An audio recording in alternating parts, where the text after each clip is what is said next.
I just had to let you know you're.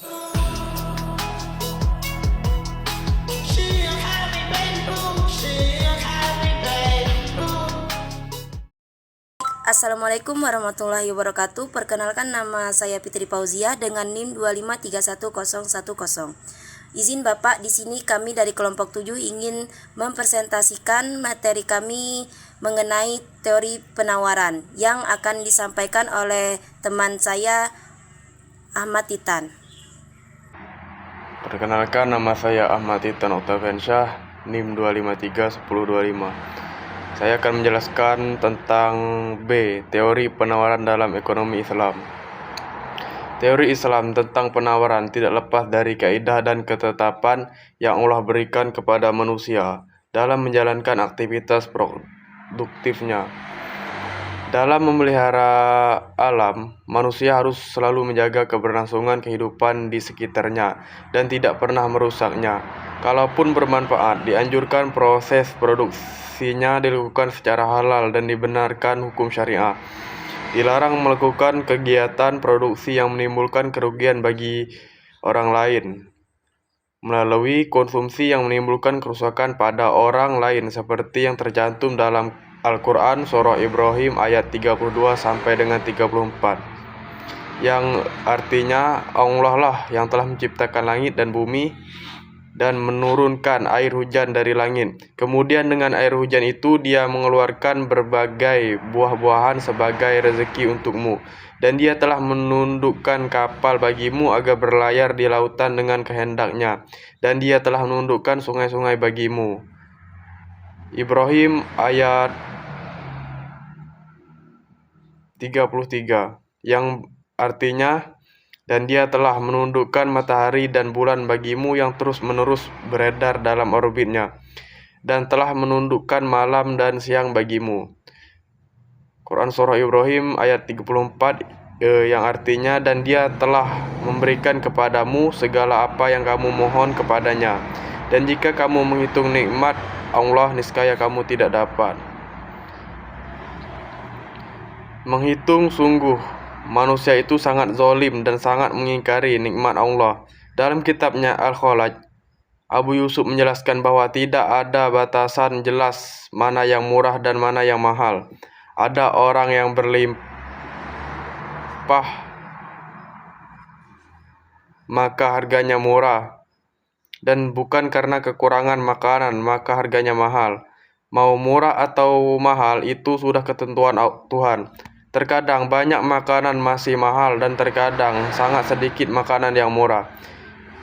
Ibnu Khaldun berpendapat perlunya mencapai harga kebutuhan pokok yang rendah tanpa merugikan produsen, padahal adalah jumlah produk tertentu yang ingin dijual oleh penjual di pasar tertentu pada waktu tertentu. Hal-hal lain dianggap sama. Semakin tinggi harga suatu produk, semakin besar jumlah produk yang ditawarkan. Kita dapat menyimpulkan bahwa penawaran adalah jumlah barang atau jasa yang tersedia yang dapat disediakan oleh produsen kepada konsumen pada tingkat harga tertentu dan dalam jangka waktu tertentu. Keinginan para penjual dalam menawarkan harganya pada berbagai tingkat harga ditentukan oleh beberapa faktor, yaitu 1.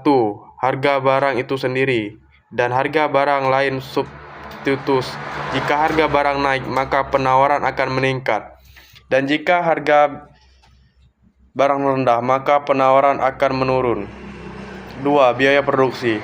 Biaya adalah yang dikeluarkan untuk memproduksi barang dan jasa, mencakup biaya tenaga kerja, bahan baku, sewa gedung, dan lain-lain. Dalam prinsip akuntansi, biaya adalah semua item yang masuk dalam rencana rugi laba. 3. Tingkat teknologi yang digunakan. Tingkat teknologi memegang peranan penting dalam menentukan banyaknya jumlah barang yang dapat ditawarkan.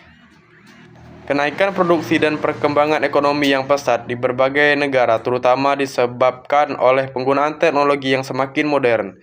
Kemajuan teknologi telah dapat mengurangi biaya produksi, mempertinggi produktivitas, mempertinggi mutu barang, dan menciptakan barang-barang yang baru. 4. Jumlah penjual. Jumlah penjual memiliki pengaruh besar terhadap penawaran. Makin banyak jumlah penjual yang mampu menjual pada tingkat harga tertentu, maka makin tinggi penawaran. 5. Kondisi alam. Kondisi alam juga mempengaruhi penawaran, karena jika terjadi bencana alam, maka akan mengakibatkan penawaran barang-barang tertentu akan berkurang, khususnya barang-barang hasil pertanian. 6.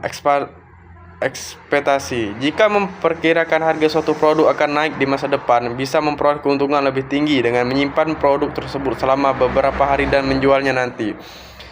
C. Hukum penawaran. Jika selain harga barang itu sendiri, beberapa faktor yang mempengaruhi tingkat penawaran dianggap tetap. Harga barang substitusi tetap dan biaya serta biaya produksi relatif tidak berubah. Oleh karena itu, tujuan perusahaan tetap pada orientasinya, namun teknologi yang digunakan tidak berubah, perkembangan, dan lain-lain dianggap tidak berubah. Penawaran hanya ditentukan oleh harga. Artinya, besarnya perubahan penawaran ditentukan oleh besarnya perubahan harga. Ketika membahas teori rezeki Islam, kita harus kembali ke sejarah penciptaan manusia. Bumi dan manusia tidak diciptakan bersamaan dalam memanfaatkan alam yang telah Allah sediakan untuk kebutuhan manusia. Larangannya adalah jangan sampai merusak bumi. Tempatnya ada dalam Al-Quran. Dan betapa Allah sangat benci orang-orang yang menyebabkan kerusakan di muka bumi.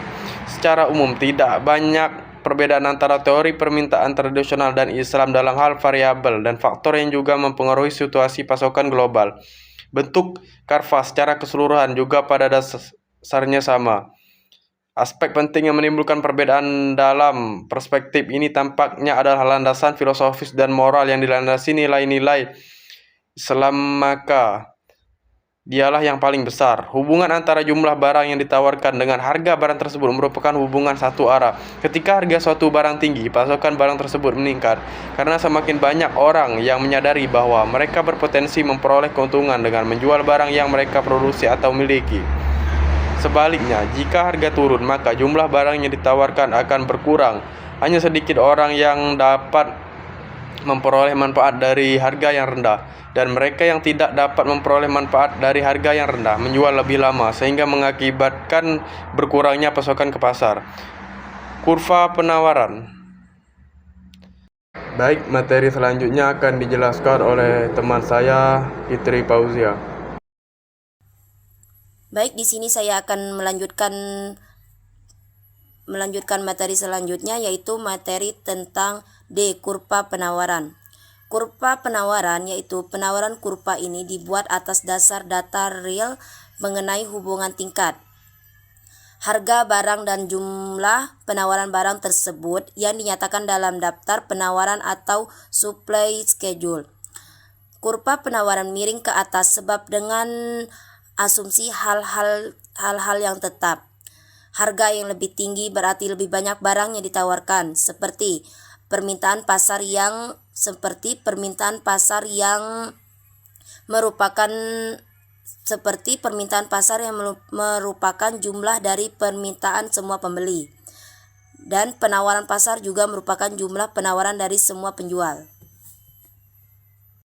Selanjutnya, total cost dan marginal cost yaitu marginal cost yaitu perusahaan yang akan memaksimalkan keuntungannya dengan memperhatikan tingkat outputnya. Artinya harga harus sama dengan marginal cost selama jumlah biaya lebih besar daripada nilai minimal harga variabel rata-rata atau yang disebut dengan AVC, Average Variable Cost. Apabila kondisi kedua hal tersebut terpenuhi, maka hal itu yang disebut dengan kurva penawaran. Jika jumlah yang ditawarkan itu bernilai nihil, hal tersebut disebabkan oleh tingkat harga di bawah minimal. Ketika tingkat harga sama dengan AVC, maka jumlah yang ditawarkan bernilai Q2. Penawaran di atas ditunjukkan pada kurva MC. Contohnya, apabila ATC sama dengan tingkat harga, maka jumlah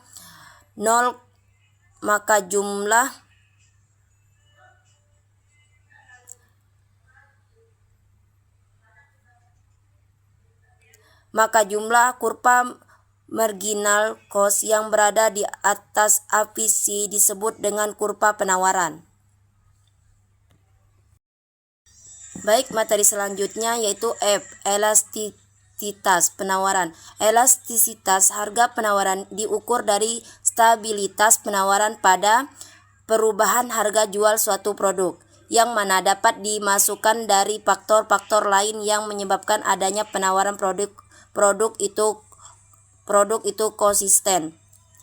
Elastisitas penawaran dihitung melewati koefisien elastisitas, yang diartikan bahwa adanya perubahan persentase antara kapasitas yang ditawarkan dengan perubahan harga, menyebabkan harga barang dan kapasitas yang ditawarkan berkaitan positif atau searah dengan tanda dari slope parameter harga merupakan positif sinkron.